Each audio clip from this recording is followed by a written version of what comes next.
분노에 대해서 말씀을 전하겠습니다. 최근 우리나라의 이 보복 운전 문제가 심각한 상태로 나타나고 있습니다. 보복 운전, 지난달 14일 날 오전 1시 30분에 있었던 일입니다. 구체적인 사건 하나 제가 말씀을 드리겠습니다. 이씨라고 하는 사람이, 이씨성을 가진 사람이 광진구 능동 어린이 대공원에서 건국대 방향으로 이렇게 주행을 하는 중에 갑작스런 차선 변경을 했습니다. 그러니까 뒤따라오던 김씨라고 하는 성을 가진 사람이 차를 몰고 다 깜짝 놀라가지고 갑자기 들어오니까 경적을 빠박 울렸어요. 이 씨는 자신을 향해 경적을 울리는 뒷차에 화가 났습니다. 그럴 때 많죠, 우리 운전하다가. 다 우리가 매일매일 겪는 일이에요. 화가 났어요. 그래가지고 이 씨는 분을 참지 못하고 이때부터 김 씨의 차 앞을 가로막으면서 지그재그로 보복 운전을 하기 시작했습니다. 일로 가려면 일로 막 계속 그냥 싸우면서 간 거예요. 굉장히 위험한 상태죠. 그러다 신호등에 걸려가지고 차가 두 대가 섰어요. 그랬더니 이 김 씨가 화가 나가지고 차에서 내렸습니다. 차 앞을 막고. 그랬더니 이 씨도 내렸습니다. 시비가 붙었습니다.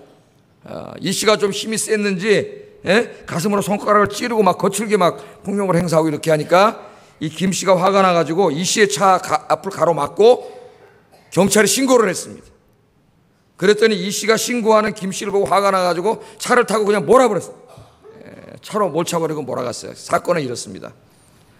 회사 일을 마치고 집으로 퇴근해서 즐겁게 가정으로 돌아가는 그 시간에 있었던 잠깐의 분노를 조절하지 못해가지고 이 사람은 법의 처벌을 받게 됐습니다. 법의 처벌을 받게 됐어요.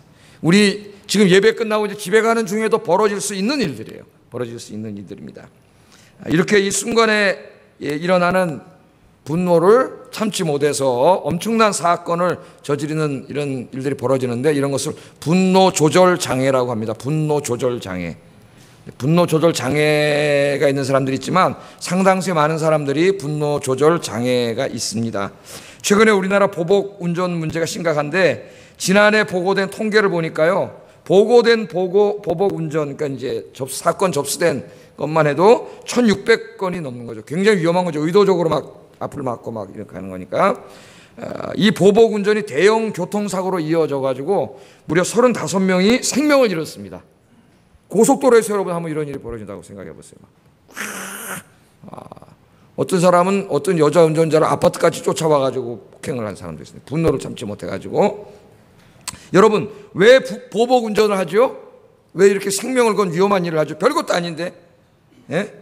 순간적으로 자신의 기분을 상하게 한 사람에 대한 그 분노가 조절되지 못하기 때문이에요.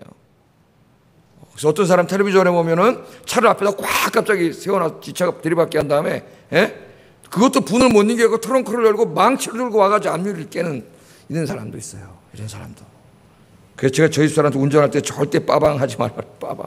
요새 정신 이상한 사람이 하도 많아가지고, 우리 박 선생님도 빠방하지 마요. 정신 이상한 사람이 하도 많아가지고, 어떤 사람이 있을지는 몰라요.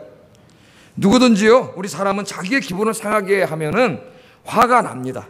화 나요, 안 나요, 여러분? 나는 아무리 나 기분 상하게 해도 화 안 냅니다. 그런 사람 있어요? 그건 사람이 아니에요. 다 화가 나요. 화가 나는 것은 자연스러운 감정입니다. 하나님이 주신 자연스러운 감정이에요. 그러나 그 화를 조절하지 못하면 다른 사람의 인생뿐만 아니라 자신의 인생도 한순간에 망쳐버리는 돌이킬 수 없는 일을 저지르게 됩니다. 우리 그런 거 많이 뉴스에서 많이 접하죠. 이 층간소음 문제, 이 문제로 다투다가 이 집안끼리 집단 싸움이 돼가지고 나중에는 급기야 폭언을 하고 폭력을 휘두르다가 그것도 못 이겨서 흉기로 그 사람 찔러갖고 죽이고 살인하는 사건들이 벌어져요, 우리나라에. 또 주차 문제로 시비하다가 갑자기 트렁크를 열고 흉기를 꺼내고 사람 찔러서 죽이는 일도 우린 뉴스를 통해서 종종 봅니다. 어떤 사람은 끓어오르는 분노를 조절하지 못하여 사랑하는 아내와 자식들에게 폭언을 하고 폭력을 휘둘러 가족들에게 상처를 주고 급기야는 가정을 깨트리는 사람도 있습니다.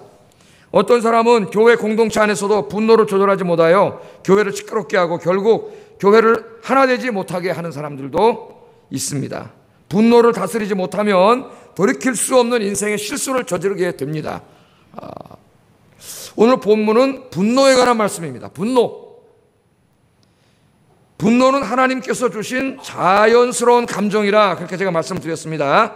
우리는 불의한 일을 보면 화가 납니다. 화가 나야 합니다. 나는 게 정상이에요. 만일 불의한 일을 보고도 분노하지 않으면 그 사람은 병든 사람입니다. 정상적인 사람이 아니에요. 또한 우리는 우리의 소중한 것들이 침해를 당하거나 자존심이나 감정이 상할 때 화가 납니다. 내가 정신 수양이 덜 되었거나 신앙심이 부족해서 화가 나는 게 아니에요. 그런 경우에 화가 나는 것은 하나님께서 주신 자연스러운 감정입니다.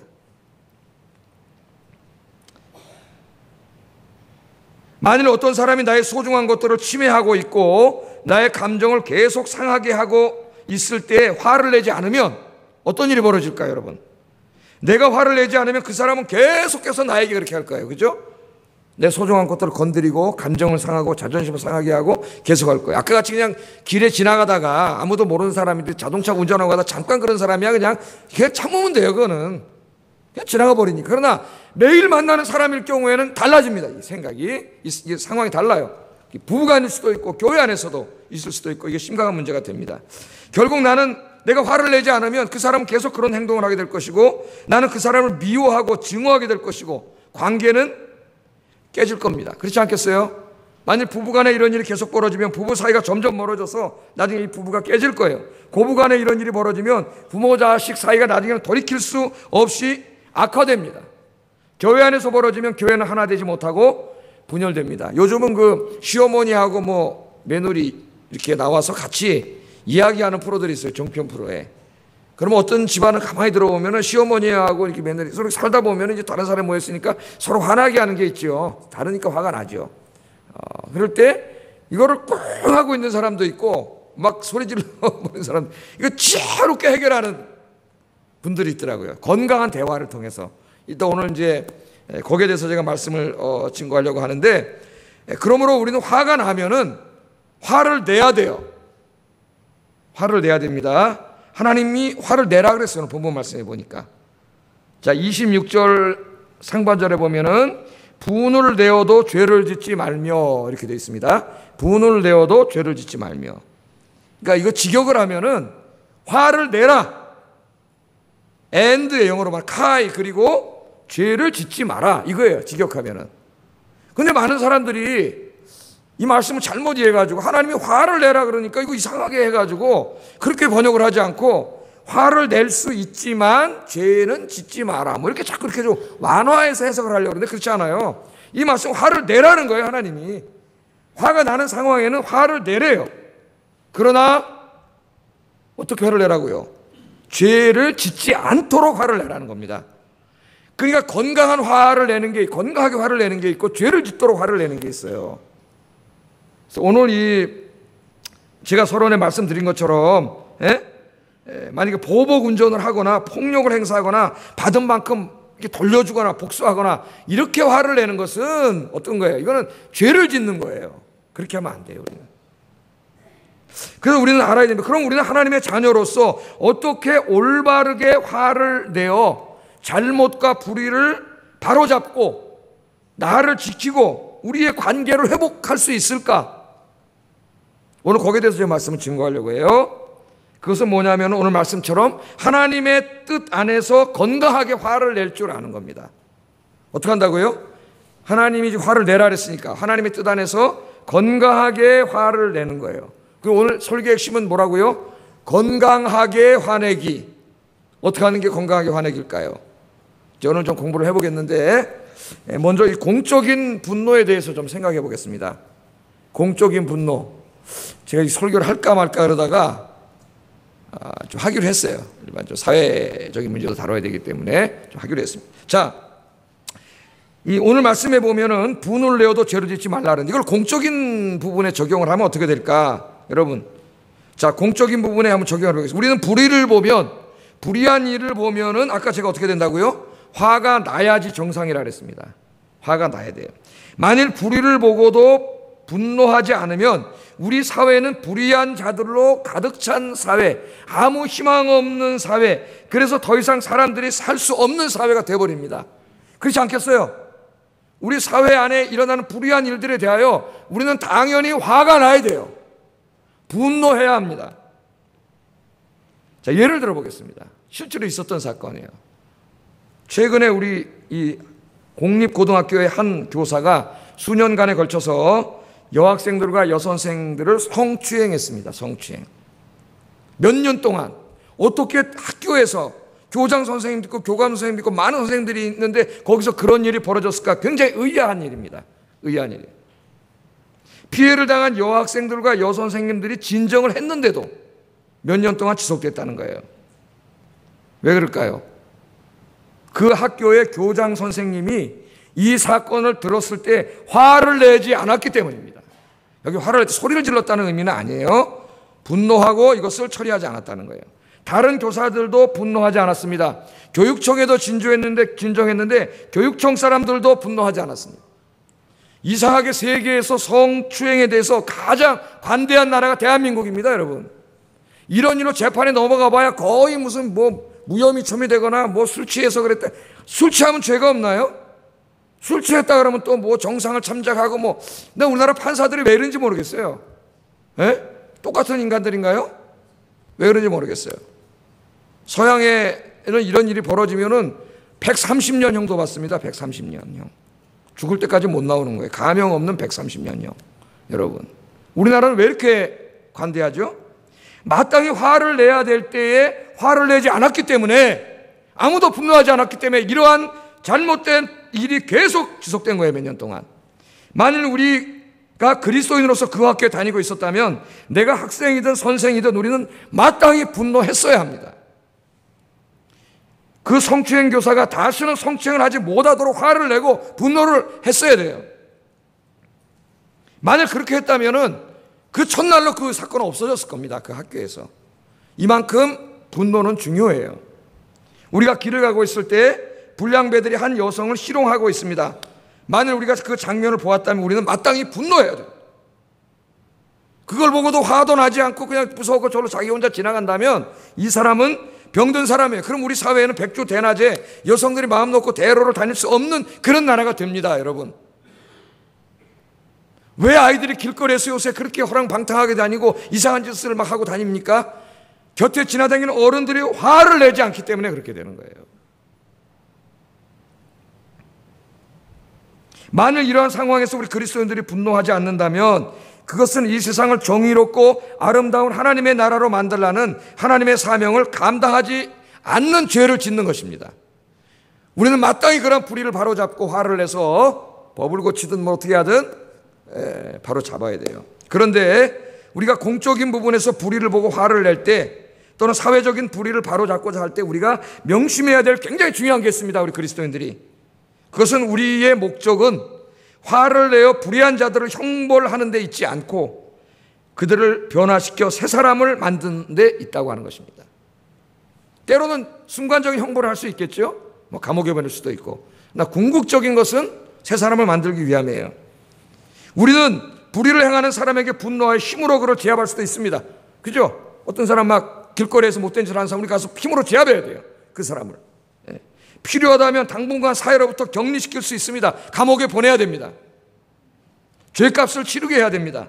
그러나 그럴 때조차도 우리의 목적은 형벌이 아니라 그 사람을 새로운 사람으로 변화시키는 데 있다는 것을 우리가 절대로 잊으면 안 됩니다.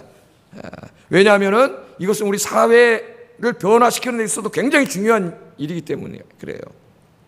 우리는 이러한 지혜를 하나님께 배워야 됩니다. 성경에 보면은요, 하나님께서도 화를 내셨습니다. 아까 제가 화가 나는 거는 마귀가 주는 감정이 아니에요. 하나님께로부터는 자연스러운 감정이라고 그랬어요. 화가 나는 건. 왜? 하나님도 화를 내세요, 성경에. 성경에는 하나님이 화를 내시는, 매우 자주 화를 내시는 하나님으로 소개합니다. 그런데 하나님께서 언제 화를 내셨어요? 진노하셨다 그러죠, 하나님이. 진노. 인간이 우상숭배를 하거나 불의를 행하거나 거짓을 행하거나 죄악을 행하는 모습을 볼 때 하나님이 화가 나십니다. 성경에는 그렇게 기록을 하고 있어요. 진노하셨다고. 그러나 하나님이 화를 내는 목적은 불의를 행하고 거짓을 말하는 사람들을 형벌하는 데 있는 것이 아니라 그들을 치료하고 구원하여 새 사람을 만드는 데 있습니다. 여러분, 만일 하나님이 화를 진노하신 목적이 형벌이었다면요, 저와 여러분은 오늘 여기 살아남아 있어서 한 명도 없습니다. 왜? 이미 다 형벌받아 죽었을 거예요. 우리가 얼마나 하나님을 진노하게 하는 일을 매일 하고 살아요. 근데 하나님의 목적이 그게 아니에요. 그래서 하나님께서는 그 엄청난 하나님의 진노를 우리에게 쏟아붓지 않고 어디다 쏟아부으셨어요? 예? 우리의 죄를 용서해 주시고요. 자기의 외아들, 사랑하는 독생자 예수님에게 쏟아부으셨어요. 예수님이 하나님의 그 화를, 그 진노를 다 짊어지시고 십자가에 죽으셨습니다. 그래서 죄사함 받고 구원받고 새 사람 될 수 있는 길을 우리 주님께서 환하게 열어놓으셨어요. 우리는 하나님을 보고 이 공적인 분노가 일어날 때, 사적인 분노가 아니에요 지금, 이 공적인 분노가 일어날 때 어떻게 해야 하는가를 잘 알게 됩니다. 우리는 사회 안에 일어나는 불의를 보고 분노해야 되지만, 이 분노는 불의한 자들을 잡아다 죽이고 나랑 다른 사람 다 배제시키고 혁명을 일으켜서 그들을 다 없애버리고, 예? 나랑 마음 많은 사람끼리 새로운 사회를 건설하는 데 있지 않아요. 우리의 이 분노의 목적은 치유하고 구원하고 포용하는 데 있다는 것을 잊으면 안 됩니다. 여러분, 프랑스 혁명을 한번 생각해 보세요. 프랑스 혁명, 좀 큰 이야기지만은 프랑스 혁명의 지도자가 로베스피에르라고 하는 사람입니다. 로베스피에르는 굉장히 정의감에 불타는 사람입니다. 어느 정도냐? 혁명에 성공을 했는데 절친한 혁명 친구들이 술 먹고 여자 끼고 댕기고 이렇게 노는 걸 보고 그 사람들을 찾아가가지고 혁명 친구들이, 혁명을 하는 사람들이 이렇게 타락해서는 안 된다고 그를 만류할 정도였어요. 그리고 자기가 혁명을 일어난 다음에 최정상의 자리에 있을 때도 자기는 새방에 설 정도로 굉장히 정의로운 사람입니다, 이 사람이. 그러니까 이 로베스피에로, 이 정의에 불탔던 로베스피에로의 눈으로 볼 때 당시 프랑스의 왕, 귀족을 비롯한 이 타락한 사람들은 전부 다 죽일 놈들이었어요. 죽일 놈들이 널려져 있었어요. 그래서 로베스피에로는 불의를 일삼는 사람들에게 분노했습니다. 그래서 혁명이 성공했을 때 그 불의한 자들을 잡아다가 단도대에서 다 죽여버렸습니다. 어떻게 죽였는지 아세요? 단도대를 쫙 늘어놓고 여기서 그 불의한 자들을 다 죽였어요. 칼로 모가지 잘라 죽이는 거예요. 단도대 아시죠? 목가다 이렇게 대문 위에서 칼이 팍 내려 목을 팍 잘라 죽이는 거예요. 그렇게 다 죽여버렸습니다. 프랑스 혁명은 공포의 혁명이 됐습니다. 공포의 혁명. 매일 정의의 이름으로 수많은 사람들이 죽어나갔습니다. 단두대에서. 로베스피에로는 정의로운 분노에 불탔지만 혁명의 목적을 치유와 통합에 두지 않고 처벌에만 두었습니다. 그는 형벌을 통해 프랑스를 새롭게 건국하고자 했습니다. 그러나 그러한 혁명은 결코 성공할 수 없습니다. 혁명은 실패했고 로베스피에르 자신도 단두대에서 처형되고 말았습니다. 우리가 잘 알고 있는 빅토르 휴고가 쓴 소설 레미제라블, 장발장이죠. 장발장이라는 소설이 있습니다. 얼마 전에 영화로도 상영이 돼가지고 엄청나게 많은 사람들이 들어가서 영화를 봤습니다. 문학비평가이며 작가인 이어령 선생은 이 레미제라블을 이렇게 해석합니다. 이 레미제라블을 왜 썼느냐, 빅토르 휴고가. 이 프랑스 혁명이 실패로 끝난 다음에 7월 혁명, 2월 혁명이 일어날 때가 배경이에요. 그러니까 1830~40년도가 이 배경입니다. 왜 썼느냐? 이 빅토르 휴고가 이 레미제라블을 쓴 이유는 프랑스 혁명의 잘못을 바로잡기 위해서 썼다는 거예요. 바로잡기 위해서. 그게 뭐냐면은 로베스피에르 프랑스 혁명은 정의만 있었지 사랑이 없었다는 겁니다. 정의만 시행해가지고는 한 나라를 세울 수 없다는 거예요. 예? 그 이어령 선생이 그런 얘기를 해요. 만일 로베스피에르가 장발장에 나오는 그 미리엘 주교의 은초대를 가지고 있었다면 프랑스 혁명은 피를 흘리지 않고 성공할 수 있었다는 것이죠. 그 장발장에 보면 그 도둑질하는 그 사람에게 그 은초대를 주지 않습니까? 그런 사랑, 바로 그런 예수님의 사랑이 있었다면은 프랑스 혁명이 피로 물들지 않았다는 거예요. 실패하지 않았다는 거예요. 예? 그래서 이 세상을 진짜로 새롭게 창조할 수 있는, 우리가 지금 새 창조에 대해서 공부하지 않습니까? 새롭게 창조할 때에는 정의만 가지고는 안 된다는 거예요. 정의만 가지고는. 정의는 잘못하면 엄청난 배제와 폭력을 행사할 수 있습니다. 정의라는 이름으로 얼마나 많은 사람들이 더 큰 악을 행하는지 몰라요. 우리나라 혁명을 꿈꾸는 사람들이 귀담아 들어야 할 이야기입니다. 그래서 이 사회를 진정으로 변화시키는 것은 정의와 함께 뭐가 있어야 돼요? 사랑이 있어야 돼요. 사랑이. 이 사회를 진정으로 변화시키는 것은 예수님의 사랑밖에 없는 줄로 믿습니다. 할렐루야. 이 사회를 바꾸려고 꿈꾸는 사람이 있습니까? 이걸 꼭 기억하셔야 됩니다. 기억하셔야 돼요. 제가 한 그 미국의 유명한 판사에 대해서 이야기를 하겠습니다. 어느 한 노인이 너무 배가 고파가지고 미국에서 실제로 있었던 일이에요. 빵을 하나 훔쳤습니다. 장발장처럼. 그래서 붙잡혔어요. 그래서 재판을 받게 됐습니다. 이 유명한 판사가 재판을 하게 됐어요. 포청천 같은. 근데 재판을 합니다. 아무리 배가 고파도 남의 가게에 들어가서 빵을 훔치는 건 도둑질입니다. 잘못입니다. 그러므로 판결합니다. 벌금형 50불.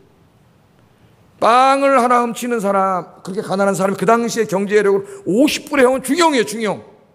사람들이 방청객들이 깜짝 놀라. 아니, 저렇게 훌륭한 판사가 저걸 봐줘야 되는데, 예? 그러나 그럴 수 없죠. 예? 한 50불의 형벌을 내렸어요, 벌금형을. 그리고 또 판결을 내렸습니다. 자기에게도 벌금형을 내렸어요. 그리고 여기에 방청객 모두에게 벌금형 2불씩 내렸습니다. 죄목은 뭐냐? 저 노인을 우리가 돌보지 않아서 너무나 가난해가지고 빵을 훔치게 만든 우리 모두의 죄라는 거예요. 그래갖고 벌금형을 내렸어요, 다. 그리고 모자를 걷어하고 자기부터 벌금을 냈습니다. 양심의 가책을 받은 방청객들이 다 벌금을 냈어요. 그래 벌금을 걷었어요. 50불을 벌금으로 냈습니다. 그리고 나머지는 생활비로 줬습니다. 주면서 다시는 도둑질 하지 마시오. 그렇게 했다는 거예요. 그게 바로 예수님의 정의와 사랑의 변증법이 아닌가. 사실은 이 이야기는 오늘 혁명을 꿈꾸고 좌파 이데올로기든 무슨 이데올로기든 이 사회를 변형시키려고 하는 그런 사람들에게 하고 싶은 이야기인데 우리에게 크게 해당되지 않지만 더 자세히 하지는 않겠어요. 그러나 우리가 사회적인 정의를 외치고 분노할 때에도 역시 중요한 것은 뭐라고요? 우리의 목적은 사랑이고 통합이고 포용이라는 것, 치유라는 것 잊지 않는 여러분 되기를 주의 이름으로 축복합니다. 그 대표적인 게 남아프리카 공화국 같은 데는 아파르테이트 정책에 의해서 백인들이 흑인들을 억눌렀죠. 그러다가 넬슨 만델라는 흑인 대통령 자리에 오르지 않습니까? 그때 모든 흑인들이 복수하자 그랬습니다. 우리가 당한 만큼 돌려주자, 죽이자. 정말 끔찍하게 당했어요. 대낮에 끌려가서 사지가 찢겨 죽기도 하고 그랬습니다. 당하자는 거예요. 그때 이 넬슨 만델라하고 그 일을 주도했던 투투라고 하는 주교는 그것을 반대합니다. 우리에게 필요한 건 정의가 아니라 통합이요 용서입니다. 그래서 진리와 화해위원회라는 걸 만들어가지고 투투 조교가 그것을 담당을 해요. 누구든지 사람을 몇 명을 죽였든지 어떤 범죄를 저질렀든지 그 위원회 앞에 와가지고 자기의 잘못을 솔직하게 시인하고 고백하고 용서를 구하는 자는 무조건 용서해 줍니다. 무조건 용서.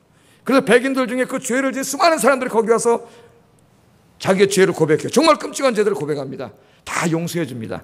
그래서 남아프리카 공화국은 오늘 저렇게 평화롭게 혁명에 성공할 수가 있었어요. 예수의 사랑으로. 할렐루야. 만일 보복했다면 남아프리카 공화국은 내전에 휩싸였을 겁니다. 왜냐하면 군대와 총은 백인들이 가지고 있거든요. 내전에 휩싸였을 거예요. 기독교 정신으로 예수의 사랑으로 저 사회가 저렇게 됐는데 여러분 이것을 늘 가슴에 품고 여러분 이 땅에 하나님 나라 이루어가시는 여러분 되기를 주의 이름으로 축복합니다. 두 번째는 이제 좀 더 우리에게 가까이 다가오는 피부로 다가오는 문제, 사적인 개인적인 분노예요. 개인적인 문제. 아까 제가 서론에 얘기했죠. 우리는 자기를 사랑해요. 자기애적, 자기를 굉장히 사랑합니다. 자기 자존심, 자기가 가진 것, 자기 가족, 자기 모든 걸 사랑하죠. 이 자기가 소중한 것들이 침해를 받으면 우리는 어떻게 돼요? 화가 납니다. 여러분 자식을 한번 와서 이렇게 해보세요. 때려보세요. 어떻게 돼요? 그 엄마는 그 다음에는 어떻게 할까요? 강호동보다 더 힘이 세져요. 제일 무서워져요. 저도 어렸을 때 동네 이렇게 불량배 같은 애가 이렇게 저를 어떻게 이렇게 했는데 우리 어머니가 방에서 날라왔는데 그 동네 깡패에 딱 잡고 요놈의 새끼 딱 하고 멱살 잡았는데 꼼짝도 못 하더라고요. 엄마는 그렇게 무서운 거예요. 강한 거예요. 자기 사랑하는 영역에 들어오면 누구든지 화가 나요. 자기 자존심도 그렇고 그렇죠. 자기 감정을 상하게 해도 우리는 화가 나는데 아까 제가 뭐라 그랬어요? 화가 나는 건 자연스러운 감정이라 그랬죠. 화가 나는 것은. 그러나 중요한 거는 화를 내되 죄짓지 않게 화를 내야 된다. 그렇게 말씀을 드렸어요. 우리가 이 감정을 잘 다스려야 되는데 잘 다스리지 못하면 마귀가 우리의 분노한 감정을 가지고 역사하는 거예요. 화난 감정에 틈을 내고 오늘 말씀처럼 틈을 낸다는 말은 기회를 잡았다는 말이에요. 기회. 요 화난 감정이 있네? 요걸 틈을 내서 딱 들어와가지고 그걸로 죄를 짓게 해요. 죄를 짓게. 26절 다시 한번 읽어보겠습니다. 시작. 마귀에게 틈을 주지 말라. 아멘. 제가 오래전에 그 야고보서 강의할 때에 이 부분을 한번 설교한 적이 있고 누가복음 강의할 때도 한번 설교한 적이 있습니다. 오늘 다시 한번 종합을 해보겠는데 대략 사람들은 이처럼 자기의 소중한 것들을 침해받거나 자기애적 분노죠. 자기의 감정이나 자존심이 상하게 되면은 화를 내는데 세 가지 형태의 화를 낸다 그래요. 심리학자들이 연구에 의하면 세 가지 형태의 화를 내는데 첫 번째 화는 제일 이렇게 흔한 형으로서 뭐냐면 폭발형입니다. 폭발형. 그죠? 그 순간 어떻게 화가 나면 팍 참지 못하고 폭발하는 사람이죠. 화를 버럭 내고 험한 말이 나가고 난폭한 행동이 나가. 아까 보복 운전하고 층간소음 주차로 싸우다 막 찌르고 이런 사람다 이런 사람들이에요. 분노 조절이 잘 안 되는 거죠. 폭발형이 있어요. 폭발형. 예? 순간적인 이 분노를 다스리지 못해가지고 가정이 깨진 사람도 있고 화가 나가지고 우리 이혼해. 저 사람도 화가 나죠. 자존심. 그래 이혼해. 그 이혼한 사람도 있어요. 이혼할 마음이 전혀 없는데 화가 나서 나온 말이에요. 여러분 화가 났을 때는 말을 하지 마세요. 화가 나면 실수하게 돼. 실언을 하게 되고 폭언을 하게 되고 한 번 뱉은 말은 돌이킬 수 없습니다. 예? 그 말은 계속 남아요. 죽을 때까지. 그러니까 우리가 조심해야 돼요. 폭발. 이 순간적인 분노를 잘못 다스려가지고 천추의 한을 남긴 사람이 모세입니다. 모세. 그 위대한 모세 아시죠 여러분? 예? 물을 달라면서 막 모세를 원망했지 않습니까? 하나님께서 반석을 명하여 물을 내라 그랬어요. 반석을 명하여 물을 내라. 근데 모세가 화가 나가지고 백성들 앞에 와서 화가 나서 어떻게 했어요? 작대기로 반석을 내리치면서 내가 너희에게 물을 주랴? 그렇게 얘기를 했습니다. 하나님이 물을 주는 건데 자기가 마치 물을 주는 것처럼 내가 너에게 물을 주랴 그러면서 확 때렸어요 반석을. 예, 여러분 이게 분노하면은 이성적인 행동을 할 수가 없어요. 이성의 마비 때문에. 그래서 실언을 하게 됩니다. 말에 폭언을 하게 되고 실수를 하게 되고 이런 행동을 하게 돼요. 이 잘못 때문에 모세는 약속의 땅을 가나안 땅을 약속받고 나왔지만 가나안 땅에 들어가지 못하게 됩니다. 그러니까 이 분노가 하나님께서 가장 큰 축복을 받지 못하게 만들어 놓은 거예요. 분노를 조절하지 못해가지고. 나중에 모세가 얼마나 거기 들어가고 싶었으면은 여러분 신명기를 읽어보면은요 느보산에 딱 올라가면 그 가나안 땅이 다 보여요. 그 느보산에 앉아서 하나님께 기도했어요. 하나님 나로 하여금 저 가나안 땅에 들어가게 해주세요. 기도했어요. 하나님 어떻게 하시는지 아세요? 이 일로 다시는 기도하지 말라 그랬습니다. 다시는. 그 사람은 그것으로 끝이었어요. 끝. 모세는. 그래서 약속의 땅에 들어가지 못했어요. 그 분노를 조절하지 못해서. 여러분 이 야고보서 1장 19절 20절에 이런 말씀이 있어요. 같이 읽어보겠습니다. 시작.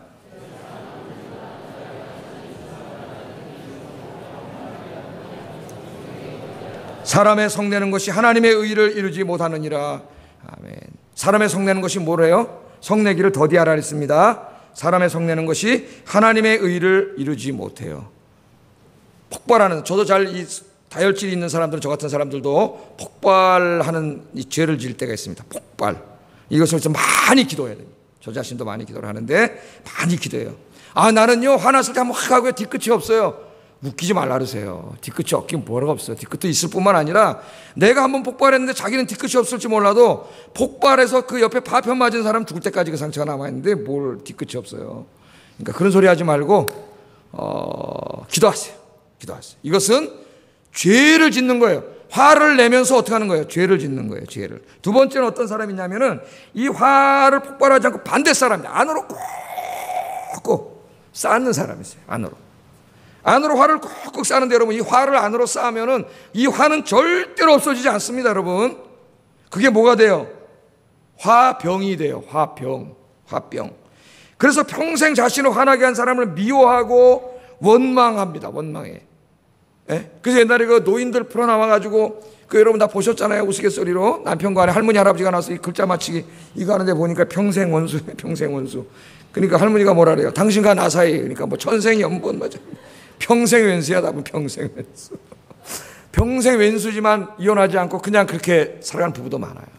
정도 없이 미워하면서 이걸 안으로 계속 쌓기 때문에 고부간에도 마찬가지고 계속 쌓은 거예요. 예? 그래서 우리의 어머니들이 다 화병 걸려 죽었습니다. 아마 여기도 지금 화병 걸린 사람 굉장히 많을 거예요. 이렇게 했기 때문에 화를 안으로 계속 쌓기 때문에 화병 걸려요. 이러면 암으로 죽어요. 여러분 이렇게 하지만 이것도 건강한 게 아니에요. 계속 미워하기 때문에 해결한 게 아니잖아요. 안에 계속 있는데 저 사람 뭐 마음으로 계속 미워하고 나도 힘들어 기도도 안 나오는데 이렇게 하면 안 돼요. 이것도 건강한 게 아니에요. 세 번째는 어떻게 화를 내는 사람이 있냐면 은근히 화를 내는 사람이 있대요. 은근히 화는 어떻게 낼까요? 소리는 안 질러요. 책상 막 걷어차고 이러지 않아요. 예? 어떻게 해요? 화를 나게 하면 그 다음부터 이 사람 지나가다 딱 얼굴 쳐다보면 어떻게 해요? 싹 돌리고 지나갑니다. 쳐다보지도 않아요.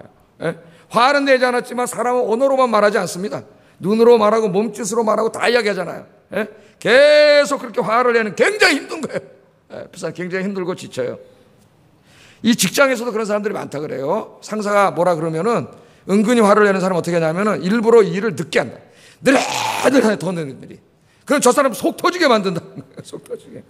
또 중요한 일을 일부러 안 되게 만든다는 거예요. 나도 죽고 너도 죽자 그래. 그래가지고 일부러 안 되게 한다는 거예요, 일을. 그리고 윗사람 막 속 터지게 만들고 이렇게 은근히 보복하는 거예요. 은근히 보복하는 거예요. 여러분, 이 세 가지는 건강하지 못한 분노의 철입니다. 모두가 자신의 삶을 망치고 다른 사람과의 관계를 깨뜨리고 결국은 하나님의 영광을 가리고 죄 짓는 거예요. 여러분, 어떤 유형이 세 가지 중에 어떤 사람이세요, 여러분? 저는 이 폭발력에 가까운 사람이었어요. 여러분 어떤 사람이세요?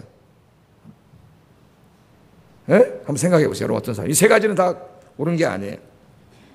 하나님께서는 우리들을 구원하여 주셨을 뿐만 아니라 우리가 에베소에서 공부하는 것처럼 우리를 통하여 새로운 하나님의 나라를 이 땅에 만들어 가기를 원하세요. 그죠? 그래서 우리의 인격이 변하고 사랑하고 용서하고 그 다음에 가정도 어떻게 해요? 서로 사랑으로 하나 되는 가정을 만들어서 이 세상을 아름다운 세상으로 만들고 교회도 모든 성도들이 사랑 안에 하나가 돼서 교회를 통해 세상을 새롭게 만들어 가기를 원하세요, 하나님이. 그러나 이 모든 것들을 한순간에 박살내는 게 뭐냐면 분노예요, 분노. 절제되지 못한 분노가 이 모든 것들을 전부 다 깨트립니다, 여러분. 전부 다 깨트려요. 그래서 우리에게 중요한 게 뭐냐면은 오늘 하나님이 말씀한 것처럼 건강하게 화를 내는 법을 배워야 됩니다. 화는 내야 된다 그랬죠? 화가 나야 잘못이 바로 잡혀요. 저 사람이 나를 계속 화나게 하는데 감정의 상처를 주는 내가 화를 내지 않으면 저 사람 계속 나에게 그렇기 때문에 그럼 난 저 사람 계속 미워하게 되고 감정도 안 좋아지게 되고 언젠가는 정말 크게 폭발할 수도 있고 이게 안 좋은 거거든요. 그 화를 내야 돼요. 그렇다고 거기서 서로 버럭 지르고 싸우면 이것도 죄 짓는 거잖아요. 그래, 그리고 부모도 안 된다 그랬잖아요. 은근히 보복해도 안 된다 그랬잖아요. 그럼 어떻게 해? 이걸 해결해야 되는데 저 사람도 죄 짓지 않게 하고 우리 관계도 회복해야 되고 어떻게 해야 되느냐? 잘 들으세요, 지금부터. 잘 들으세요. 자, 오늘 일단 말씀해 보니까 이런 말씀이 있어요. 분을 내어도 죄를 짓지 말며 해가 지도록 분을 품지 말고 마귀에게 틈을 주지 말라. 그러니까 이 분노는 틈을 줄 수 있어요, 마귀에게. 그래서 이걸 해가 지도록 갖지 말라 그랬습니다. 이 말씀의 중요한 부분, 방점은 어디에 찍혀 있을까요? 분노를 오래 지속시키지 말라는 거죠. 해가 질 때까지. 여러분, 밤에 이 분노를 끌고 들어가면 잠이 올까요, 안 올까요?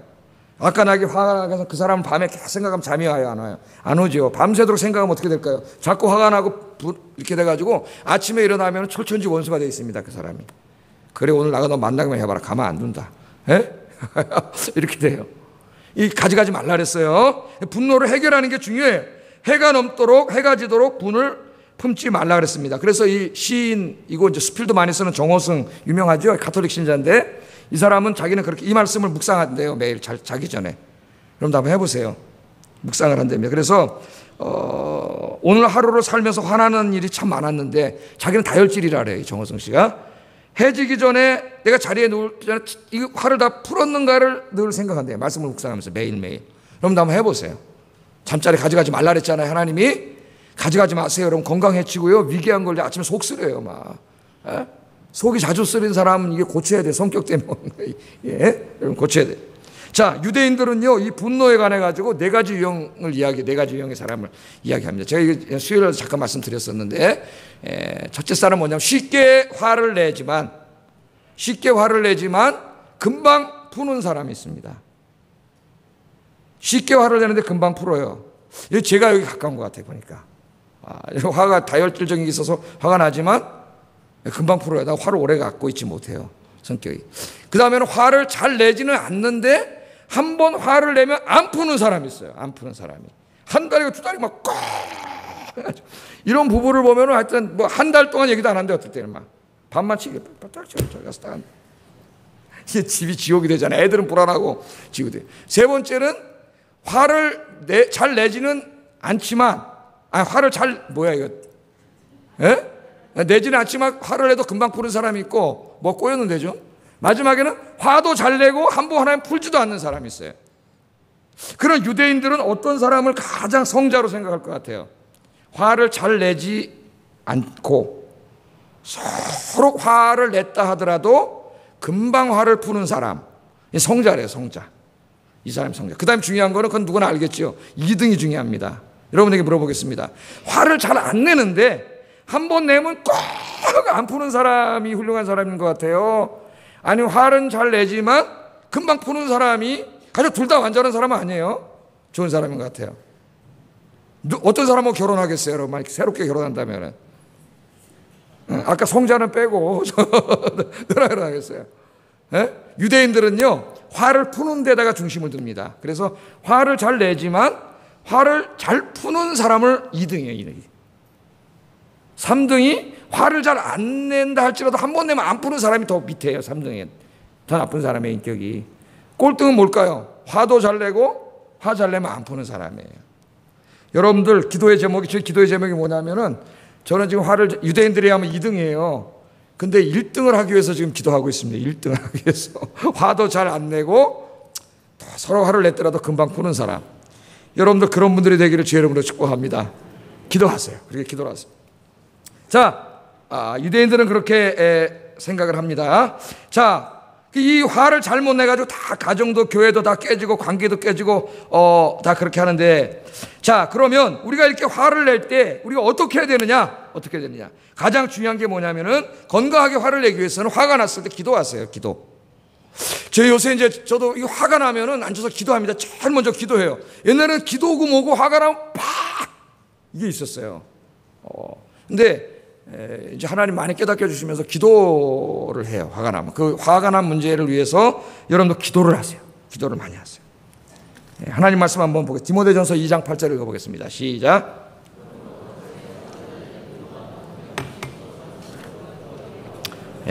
특별히 우리 남자 성도님 여러분 운전할 때 화난다고 보복 운전하거나 갔다가 차 세워놓고 쫓아가서 주먹으로 이렇게 하지 말고 기도하라 그랬습니다. 기도를 하세요. 여러분 기도를 하면 어떤 일이 벌어진지 아세요? 건강하게 화를 내는 지혜가 생겨요. 첫째, 기도를 하면은 상대를 이해해 보려고 노력하는 마음을 주십니다. 하나님이 이해. 나를 화나게 한 그 사람을 한번 이해해 보려고 하는 마음이 생겨요. 역지사지해 보는 거예요.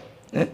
그 예루살렘에 가면 한 단체가 있다 그래요. 단체가 있는데 이 단체는 이제 화난 사람들이 정기적인 모임을 가져가지고 자기를 화나게 만든 주변 사람들의 행동에 대해서 한번 이해해 볼 만한 이유를 서로 찾아주는 그런 모임이래요.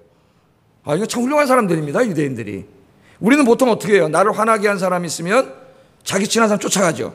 가서 뭐라 그래요? 야, 그 김아무개 그 못된 게 말이야. 뒤에 가서 날 이렇게 화나게 했는데 말이야.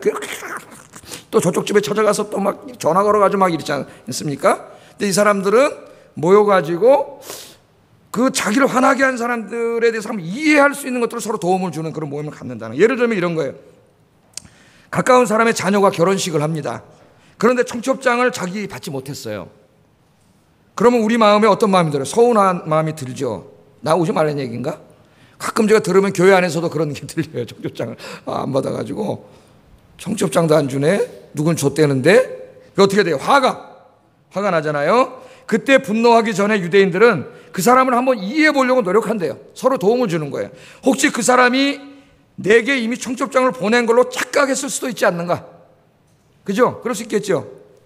또 그가 우편으로 붙였는데 혹시 주소를 잘못 적은 것이 아닐까? 이런 일도 상당히 많습니다. 혹시 우송 도중에 분실된 건 아닌가? 이렇게 이해해 보려고 노력한다는 거예요. 그걸 서로 도와준다는 거예요. 그런 얘기를 하면 같이 욕하는 게 아니라 야, 이렇게 같이 찾아준다는 거예요. 여러분이 무거운 짐을 들고 버스 정류장에 한번 서 있다고 생각해보세요. 여러분 친한 이웃이나 우리 교인 집사님 한 분이 차를 앞에 몰고 싹 지나가는데 여러분 이렇게 보면서 싹 지나갔어. 차가 비었는데. 그럼 여러분 어때요? 저게 화가 부장하겠죠. 거기 서서 태워주면 되네. 그냥 지나갔다면서 막 그때부터 화가 나고 막 그러지 않겠습니까? 예. 유대인들은 화나기 전에 한번 그 사람을 이해해 보려고 노력한다는 거예요. 모여가지고. 그 사람의 목적지가 집이 아니라 바로 조기 가려고 그랬을 수도 있지 않는가? 또는 다른 사람을 이미 태우기로 약속이 되어 있을지도 모른다. 혹은 워낙 심각한 문제가 있어서 그거 생각하느라고, 그게 저예요. 딴 생각하느라고 나는 저 사람이 본 줄 알았는데 보지 못하고 지나갔을 수도 있다는 거죠. 여러분 길거리 지나가다 제가 여러분 보면 절대로 못 본 척하지 않습니다. 내가 정신 나갔겠어요. 못 본 척하게. 아이고 성도님 안녕하십니까. 근데 어느 날 저 생각을 하면서 많이 다니기 때문에 어떨 땐 제 앞에 오는 사람도 몰라요. 그 제가 설교 준비할 때는 거기서 이렇게 치고 있다 우리 사람 들어와서 옆에 있는지도 몰라. 앉아 있는지도.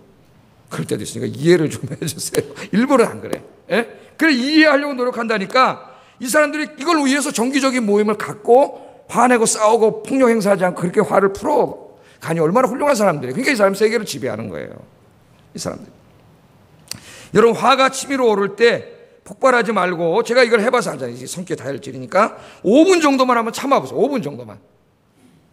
심호흡을 하면서 참아보시고, 그럼 화가 가라앉습니다. 화가 가라앉으면은 어떤 변화가 생기냐면은, 화가 났을 때는 분노가 나를 지배해요. 제가 잘 알아요. 분노가 나를 지배하는 순간 이성이 마비됩니다. 이성적이고 합리적인 행동을 할 수 없어요. 분노에 사로잡혔기 때문에. 그러나 5분만 참으면 분노가 가라앉아요. 그럼 어떻게 바뀌냐면은, 기도하면서 참으면 내가 분노를 통제할 수 있게 돼요. 내가 분노를. 그러니까 상대방을 이해해 보려고 노력하는 게 생기는 거죠. 그 상대방 입장에서 생각해 보는 거예요.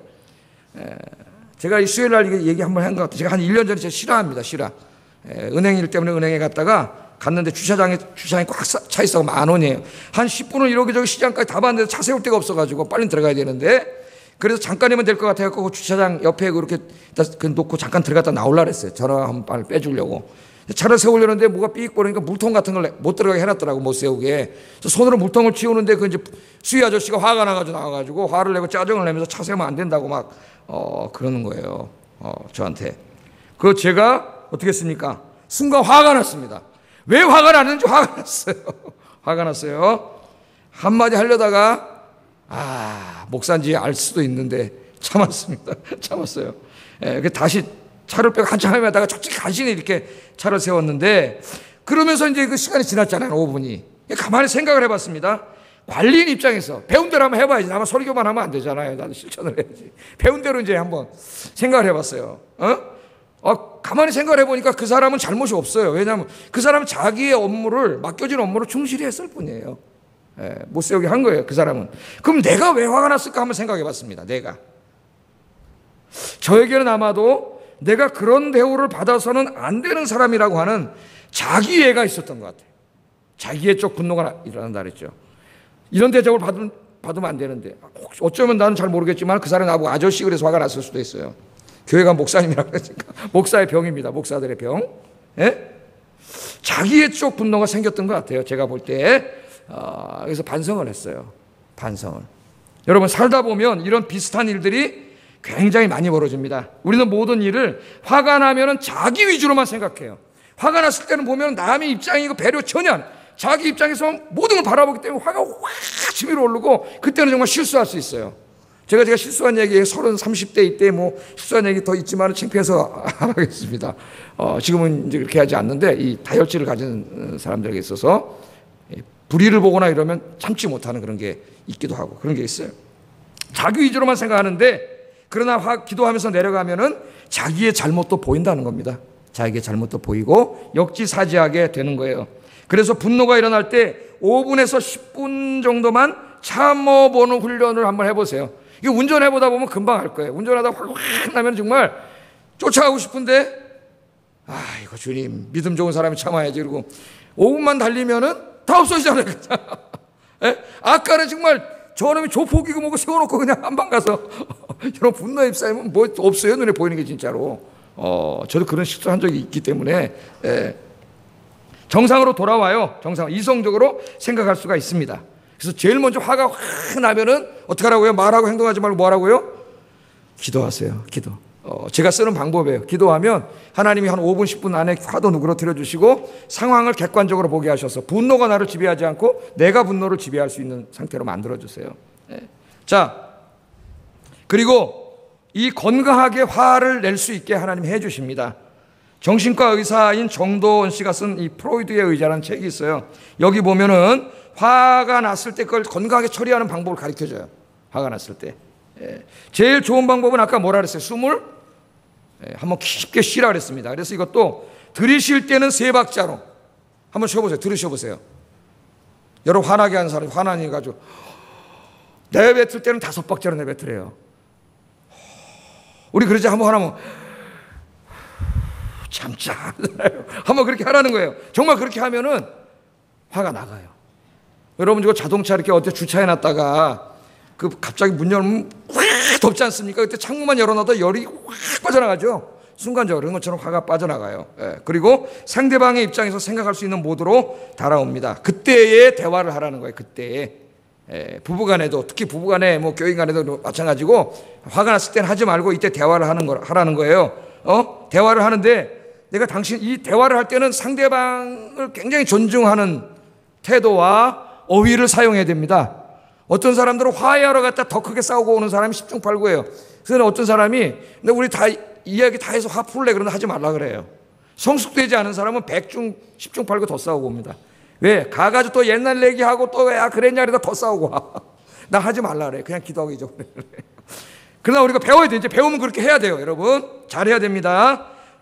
우리 이야기를 할 때는 상대방을 화가 내려간 상태에서 존중하는 마음으로 이 일을 해결하고자 하는 마음으로 해야 되고, 어휘 사용도 조심해야 돼요. 그래서 내가 당신 때문에 화났어 그러지 말고 당신 때문에 좀 마음이 불편했었어. 이게 용어도 바꾸라 그래요. 용어도 부부간에도 바꾸라 그래요. 바꿔서 말하는. 그리고 상대방이 뭐가 불편했느냐 말하면 아주 예의 바르게 조근조근 아까 이런 행동을 했는데 그럴 때는 마음이 불편했고 마음이 상했다. 이렇게 대화를 단계별로 해나가라. 이 책을 보면 단계별로 대화해 나가는 걸 가르쳐 줘요. 좀 도움을 받으세요. 그럴 필요가 있어요. 우리 인격이 성숙해져야 됩니다. 이렇게 도움을 줘요. 다. 제가 하나 뭐 계속 얘기하기보다는 좀 제가 이렇게 우스갯소리를 했던 얘기인데 그걸 제 체험이니까 다시 한번 얘기해 보겠어요. 저는 제가 우리 집사람에게 대한민국에서 제일 좋은 남편이라고 자부하고 살았습니다. 우리 집사람이 저에게 알려주기 전까지는. 근데 어느 날 이제 우리 사람 화나면 화를 내는 사람이 아니에요. 저하고 달라요, 성격이. 저는 안으로 이렇게 들어가는 사람이에요. 저는 폭발하는 사람이고. 그러니까 큰 싸움이 안 나요, 초창기에는. 내가 뭐라고 어느 날 보면 저쪽에서 울고 있어요. 화를 내는 사람이에요, 저 사람. 근데 어느 날 이제 대화를 하는데, 그래서 어느 날은 제가 최근에 한번 화를 내라 그랬어요. 차라리 내가 화나게 하면은. 근데 한번 화를 냈는데 너무 무섭게 화를 내가지고 화내지 말라 그랬어요. 그 하루 얘기하는데 이렇게 얘기하는데 당신은 나를 제일 사랑하는 사람이지만 때는 나를 가장 아프게 하는 사람이기도 하다. 이렇게 얘기를 해요. 그 얘기를 듣는 순간, 이런저런 얘기를 듣는 순간 굉장히 미안한 마음이 드는. 제가 지금 건강한 화내기, 이게 화를 내는 거예요. 주님 안에서 화를 내는 거예요. 건강한 화내기는 아까 뭐 정의를 뭐 때려부시는 데 있는 게 아니라, 이혼하는 데 있는 게 아니라 회복하는 데 있잖아요. 그 얘기를 듣는 순간 굉장히 미안한 마음이 들지 않습니까? 좋은 분위기 속에서 예의를 갖춰서 그렇게 얘기할 때 굉장히 미안해지고, 나는 내가 제일 좋은 남편인 줄 알았는데 사실은 이런 아프게 하는 건 이걸 해보면 안 되겠구나. 지금도 100% 안 하지는 않지만은 그래서 안 하려고 굉장히 노력을 한단 말이에요. 노력을. 그러니까 이 관계가 회복되고 더 사랑이 깊어지는 거예요. 만약에 뚝 하고 얘기 안 하고 미워만 하고 있었다면 언젠간 이혼할 겁니다. 아마 이게 지속되지 못해서. 그죠? 또 이거를 또 은근히 화를 내가지고 된장찌개에다 소금도 더 집어넣고 계속 막 이렇게 화를 내면은, 그렇다고 막 같이 야이 댐비뚜껑 소뚜껑 집어 던지고 이런 부부도 있어요. 이래 또 끝장날 거예요. 그러나 기도하면서 언젠가 좋은 분위기 속에서 건강한 대화를 통해서 이 우리의 사랑의 관계를 깨트리는 서로의 좋지 않은 모습들을 아주 예의 바르게 엄선된 어휘로 이야기함으로 서로 고치면 어떻게 돼요? 사랑하게 되고 다시는 그런 행동을 안 하잖아요. 교회에서도 마찬가지예요, 여러분. 잘해야 돼요. 아까 말했지만 이렇게 배워서 성숙해서 해야 됩니다. 안 그러면 김 집사님하고 화해하러 갔다가 더 싸워요. 그래서 존중하고 어휘를 잘 활용해가지고 여러분 가정도 교회도 아름다운 가정과 교회를 만드시기를 주의 이름으로 축복합니다. 건강하게 화내기, 이게 가장 중요해요. 그리고 그다음에 어떻게 해야 돼요? 용서하세요. 용서. 그걸 계속 가지고 있으면 안 돼요. 최고의 분노의 해결은 용서입니다. 용서. 오늘 우리가 읽지는 않았지만은 4장 31절 32절에 사이 연결되어 있어요. 이 말씀과 같이 한번 읽어보겠습니다. 시작.